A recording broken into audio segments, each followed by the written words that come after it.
to the season finale of Mystery Ghost Stories.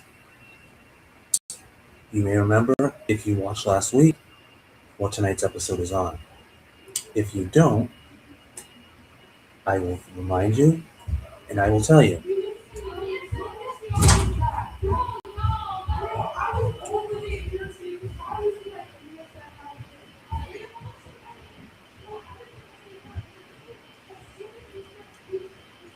Sorry,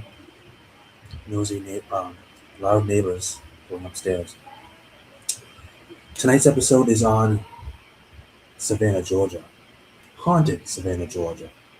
Supposedly one of the most haunted cities in the entire United States. And I'm doing a whole video on it. So without further ado, ladies and gentlemen, Mystery Ghost Stories, Haunted Savannah, Georgia.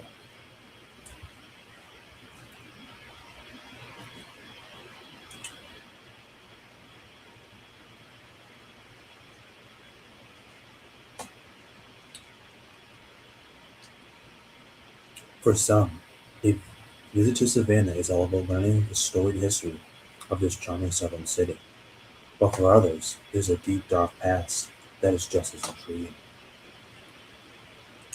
Considered to be one of the most haunted cities in America, Savannah beckons paranormal enthusiasts and everyone who's the least bit curious about ghosts. Read on to discover some of the city's eeriest events that have made a significant impact on Savannah's haunted history. The 1700s, wow, we're going to go that far back. Era of the pirates. Also, if you hear something clanging in my mouth, it is a cough drop, because if I didn't have one, I'd be coughing up a storm right now. A visit today to the naturally picturesque city may hinder your ability to imagine the time when shady and dangerous pirates frequent Savannah, coming into the harbor and causing more than their share of trouble and terror. But if you happen to stop into a pirate's house built in 1754, you'll discover why so many consider this well-known restaurant a significant spot in Savannah's haunted history. And then it just ends right there. It goes on to something else. Oh no, never mind. I apologize. It keeps going. Thank God. During its heyday, it was a place of refuge, among other things, to so many sailors and locals. But it was during this time that pirates would kidnap unsuspecting patrons using the underground tunnels beneath the restaurant, which led to the Savannah River. They would force men into the tunnels onto their ships, where the poor souls were left to live a life of servitude, never to be seen again by their families and friends. That's how they recruited people. Like, yeah, that guy over there, he'd make a mighty fine pirate. Let's kidnap him, put him under the tunnels, and bring him aboard our ship. He'll never see his family again. These events were undiscovered for years, but the ghosts that linger inside these tunnels and within the Pirate's House restaurant have long haunted visitors. I'm sorry, but I think that would be absolutely badass to see the ghost of a pirate. Like, could you get any more badass than that?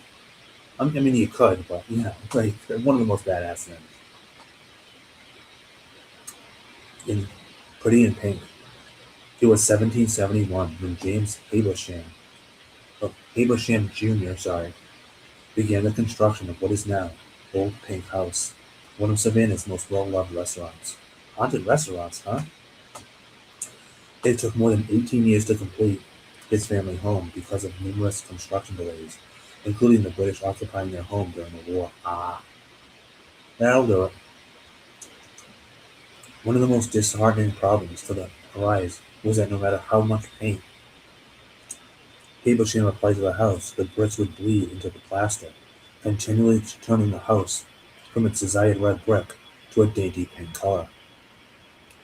The issue, whether the bricks or the plaster, was one that Habersham couldn't eliminate, and for many years he and his descendants suffered ridicule from what should have been a trivial problem. The house, though, was not as much of a problem as the heartbreak Habersham suffered at the hands of his children.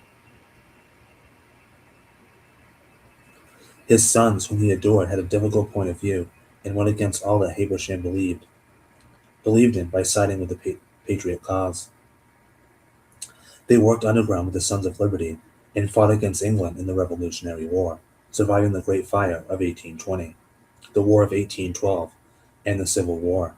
The mansion was occupied by many different people after Habersham passed away, and the family sold it. But because of the many unpleasant events that occurred within the house and the rift between the Habersham and his sons, there was a certain sadness that weighed heavy on the old pink house. And it was these events that have caused spirits to continually haunt the mansion. Okay. No, Francis cough, drop off. It's not unusual for spirits to linger in their homes, trying to make amends or somehow change what happened in the past.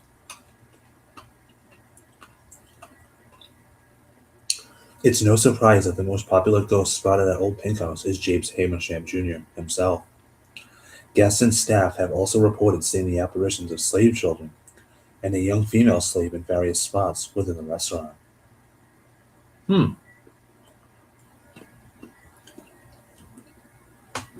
The 1800s, in sickness, death, and suicide.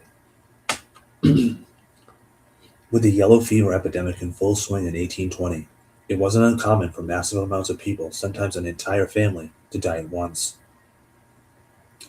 As one can imagine, in the 1800s, the citizens of Savannah continued to suffer from other deaths, either from accident, fire, or tragedy.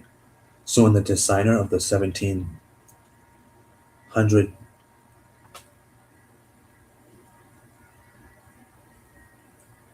oh, so when the designer of the 1790 inn died in a riding accident before the construction of his masterpiece could be completed, it was written off as just another sad tragedy.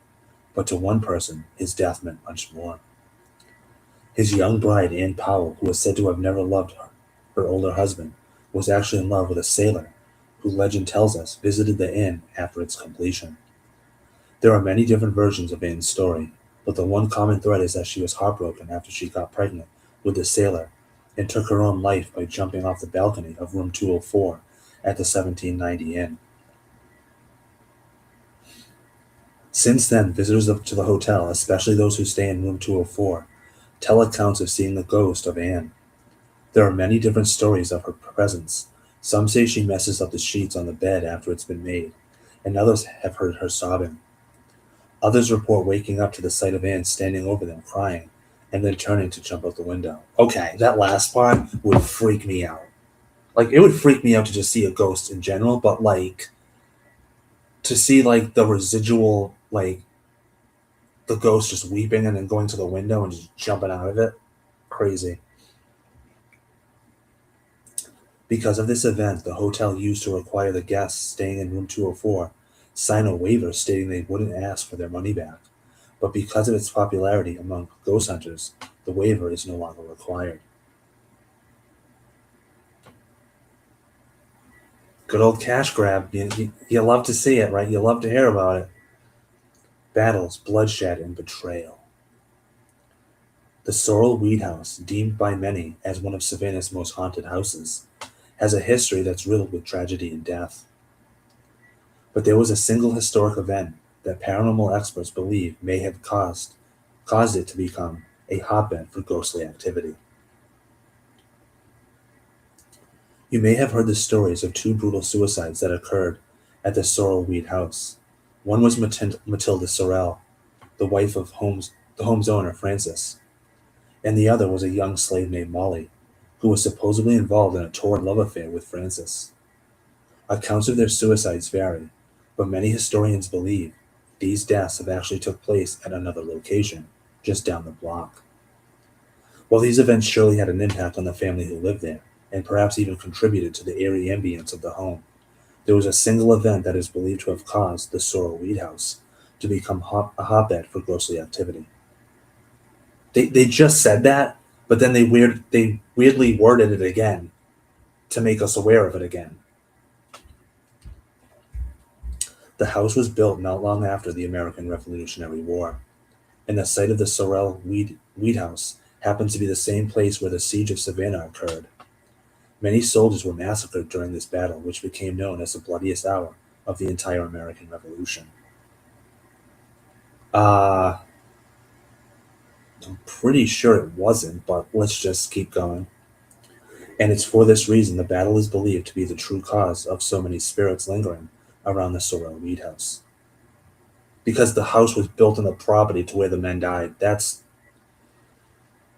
talk about not doing your research before you decide to build a house somewhere, right? An insult to the dead.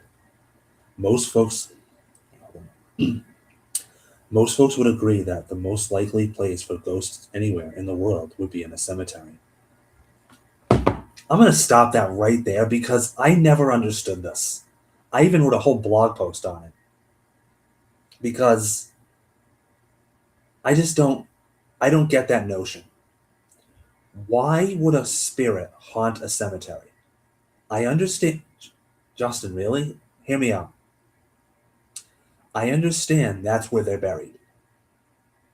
But technically, we're supposed to believe that, when spirits, if spirits exist, that they most likely haunt places in which that were important to them or that they used to live in, right? They never lived in it. I mean, they're living in a cemetery now. And yeah, a cemetery's creepy because it's essentially the place where dead bodies are. But like, I never understood why. Like, I don't know. Maybe because maybe if a spirit needs to just naturally haunt, but there's no place of significant importance to them, and not their home because they had many, or just not significantly important enough. Maybe that's why they haunt cemeteries. I don't know. Either way, I wrote a blog post on it, and this is a question that's always baffled me. I don't know if anyone else has the same, bewilderment about it. But anyway, let's continue. And Savannah's Colonial Park Cemetery is no exception. Considered to be one of Savannah's most haunted places. How many times have we heard this? This burial ground was opened in 1750 and is the final resting place of more than 10,000 people, many of whom were buried in mass graves. Holy shit. 10,000 people buried at this place. I mean, it makes sense, 1750, but. And although the fact alone is reason enough to cause spirits to be restless, there was another event in the city's history that could be the cause of so much haunted activity. During the Civil War, the federal troops took occupation of the cemetery and used it as headquarters for their soldiers during the takeover of Savannah. Okay, that's freaking morbid. But I love that. I love that. That's so creepy, but it's just Civil War soldiers used a cemetery as headquarters for soldiers. That's, man, I want to put that in a book now. Like, wow, is that cool? The soldiers were less than respectful to these hallowed grounds. In fact, they were downright malicious and proceeded to desecrate. Oh, this isn't good. Desecrate graves, damage headstones, and even shot up many of them. Doesn't seem so cool now after I read the rest of it. The spirits of the dead were not just angry; they were set for revenge, and it's this reason that many visitors to the cemetery experience eerie sensations, cold spots, and witness the glowing orbs floating about. So, this is definitely one reason why a cemetery would be haunted, to answer my question from before. If people are coming in and just being outright disrespectful, I mean, obviously, this is the eternal resting place of a deceased person. So if the spirit is looking down and being like, why are you desecrating not only my grave, but all the people in here? No, no, no. Screw you. We're going to come down and haunt you and get our revenge. That actually sounds totally plausible to me. Especially this place, because you figure how many Civil War soldiers probably were just like, no, no, no. We have no respect for the dead. They start kicking over tombstones and doing God knows what, desecrating graves, damaging headstones, and shot many of them up. So the dead were, that was just, like they were just cooking something up and they didn't even realize it. Wonder how many soldiers that actually. I wonder how many soldiers, in irony, you know, damage the place and then end up being buried there. That'd be kind of ironic, huh? We have some pictures. Hold on.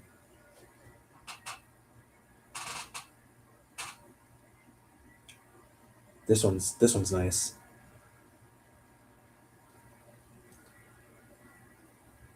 Tears of an Angel. Established in 1846, Bonaventure Cemetery is known for its magnificent beauty, but many visitors flock to this historic cemetery to discover if the stories of the hauntings are real. As you walk beneath the canopy of towering oaks, dripping with Spanish moss, among the tombstones and mausoleums, you wonder how something so beautiful can have such a tumultuous past. And while there have been numerous accounts of ghostly sightings, even the disembodied sound of vicious dogs snarling and barking, the tragic death of a young Savannah girl is perhaps an event that causes continued mysterious hauntings. Gracie Watson was just yeah, Gracie Watson, just 6 years old when she died, was laid to rest in Bonaventure. Here, an angel statue marks the grave of this beautiful little girl, who was taken all too soon. If that isn't sad enough, those who visit the cemetery have reported seeing the statue crying real tears and hearing the voice of a child sobbing. Wow, that's pretty creepy. That's pretty creepy, huh? Lost love lingers on. For 44 years, Florence Martis welcomed boats into the Savannah harbor by waving a white cloth. Some believed it was her apron or a lantern from the front lawn of the lighthouse where she lived. She lived at a lighthouse? Was she the was she the wife of a lighthouse keeper? Was she the lighthouse keeper? Either way, that sounds really cool.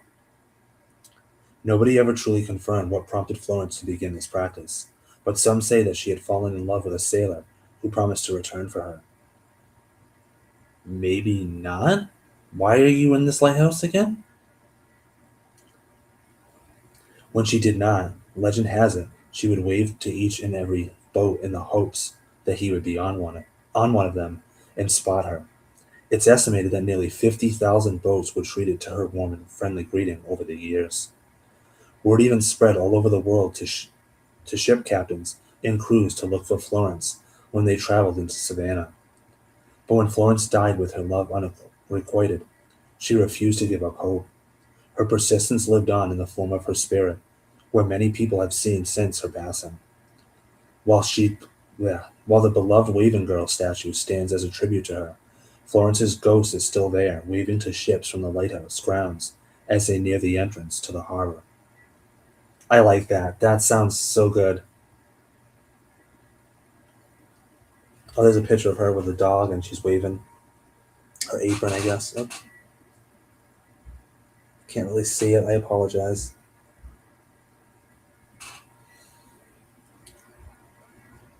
And there we have it. So that was on the website. I'm not sure what website this was. Hold on. Ghostsandgravestones.com. I mean, there was ever a site to look up haunted Savannah, Georgia, it was that one. So a lot of interesting stories, a lot of different ones, very unique. Some sad, some just debaucherous, and some of them heartfelt, if you will. Do I think Savannah, Georgia is haunted? Absolutely, I do. Um, I used to know somebody that lived in Savannah, Georgia, and um, I remember them telling me like yeah, the stories are true. I don't. To be honest, though, as much as I would want to go, I just don't see myself going to Georgia for any reason other than that. I don't know. Maybe I could make a trip of it with somebody. I don't know, but yeah, let us go to GhostCityTours.com. God help me. It says haunted Savannah locations. We're just gonna look up one more.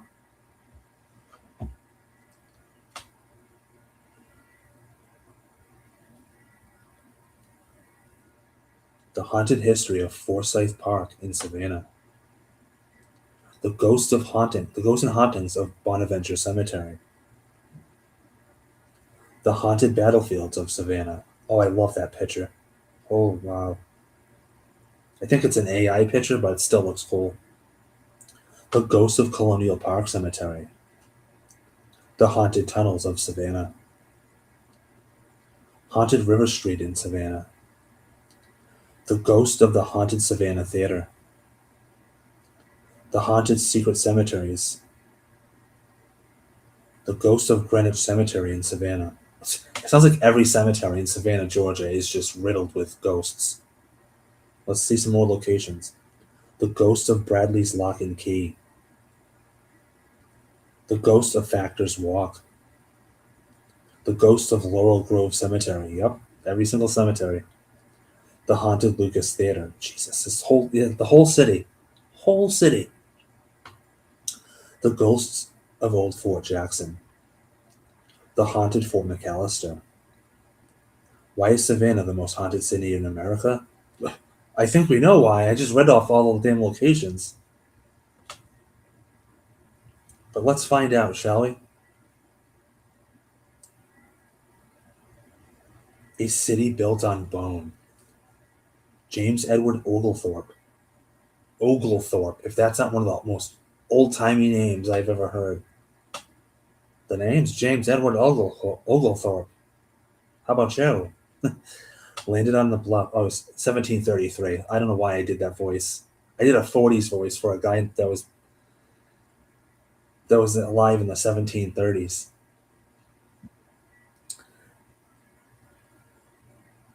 He landed on the Savannah River on February 12th, 1733, and founded what he intended to be a utopian colony. Georgia was meant to be different from other British colonies, a place without slavery, without hard liquor, and without the extremes of wealth and poverty that plagued settlements to the north. It was a noble experiment, and it failed almost immediately. I always like to forget. I don't. Maybe I don't choose to forget, but I just kind of forget that we came from like, you know, England, and that the British were like, "Screw you guys, you're gonna be under our control and reign," and we're just like, "No, we're gonna branch out on our own." But that's cute that you think that.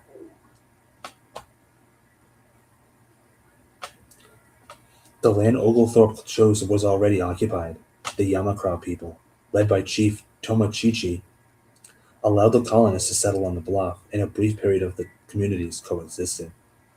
But the pattern that would define Savannah's history was already taking shape.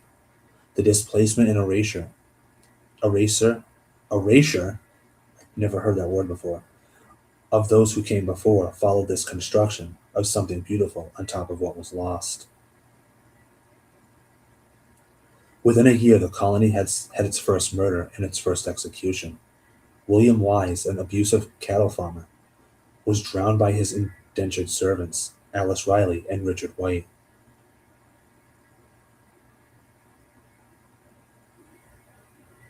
I'm going to keep reading and then I'm going to dissect this paragraph because I'm a little confused. White was hanged quickly. Riley, discovered to be pregnant, was kept alive long enough to deliver her child before being executed in what is now Wright Square, making her the first woman to be put to death in the colony of Georgia. Wow, okay. Okay. An abusive cattle farmer was drowned by his indentured servants. Okay. Indentured servants, that means slaves, I'm assuming. An abusive cattle farmer, I'm assuming he abused the slaves, his servants. Because when I first read abusive cattle farmer, I thought he abused the cattle. Like, I'm not going to lie. Like, and how nice of them to allow her to have the baby and then just be like, fuck you, and just kill her right afterwards. Oglethorpe's ban on slavery. See? Okay. Always love when they answer my question right after. Oglethorpe's ban on slavery was overturned in 1751, and what followed was a century of forced labor, human trafficking, and systematic violence that shaped the institution of this in the city. Okay, so we got that part.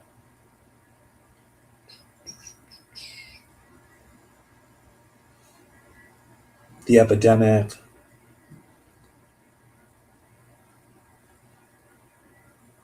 Oglethorpe designed Savannah around a system of public squares that remain largely intact today.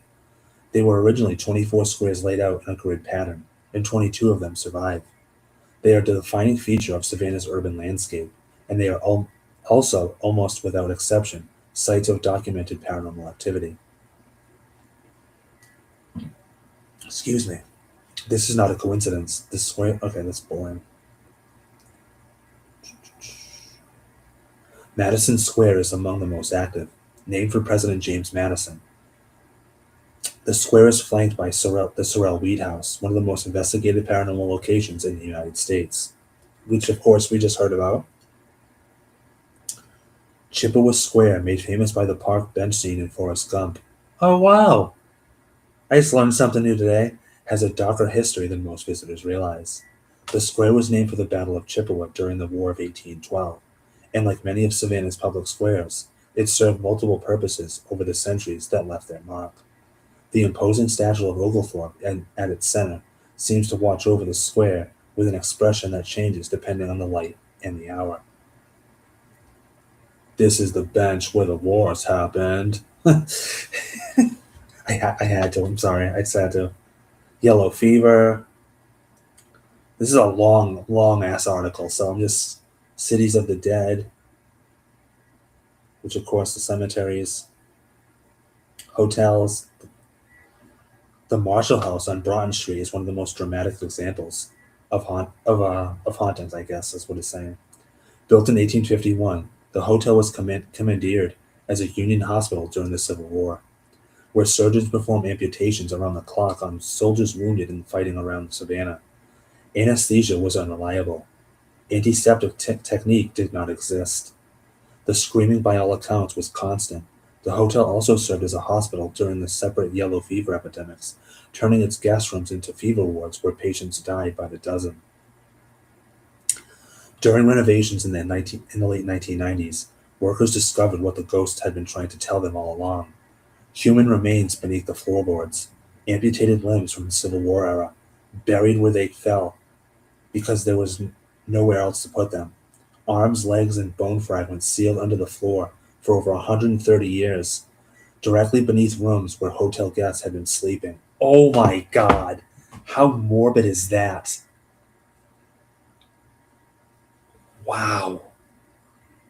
Can you imagine sleeping in a hotel room and not realizing that there's bones buried underneath the floor where you're sleeping?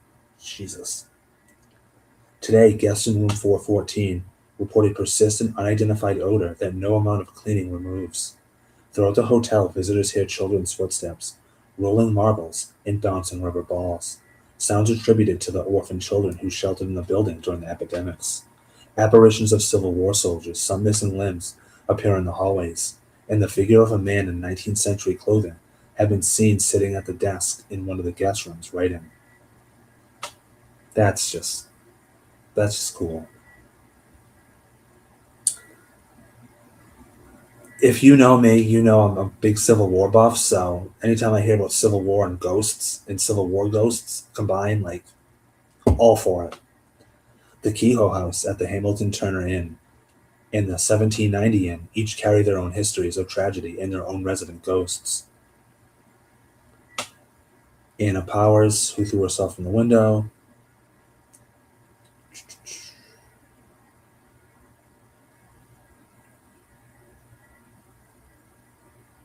The Hampton Lillibridge House.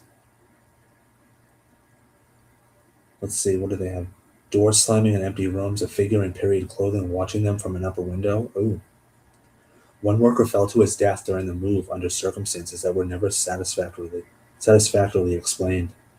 After the house was placed on its new foundation, a formal exorcism was performed, one of the few sanctioned by mainstream religious authorities in Savannah's history. The Mercer William House on Monterey Square, made famous by Midnight in the Garden of Good and Evil, carries the energy of the shooting death of Danny Hansford by Jim Williams in 1981. Williams himself died in the house in 1990, the same room where he had killed Hansford, and the parallels between the two deaths have fueled speculation about the house ever since. And at 432 Abercorn Street, a house that sits at Calhoun Square, the stories are so persistent and so disturbing that even longtime Savannah residents avoid the property after dark.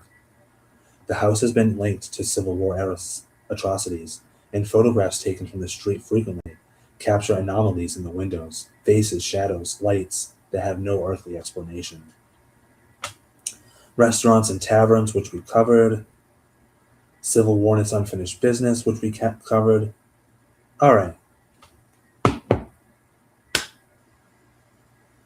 Quite a lot to take in. I have no doubt in my mind that Savannah, Georgia is haunted. Everywhere you turn, no matter where you look. Restaurants, parks, hotels, houses, hotels that became hospitals, like, you name it, right? I think it would be really cool to see the ghost of a pirate and the ghost of a Civil War soldier. Just don't mess with me. You know what I mean? Just please don't. If it's a residual haunting, sure, like all day. Like, okay, let's see, what is it? What time is it? It's 7:44. 7:44. Okay, well that's the time that the ghost usually appears.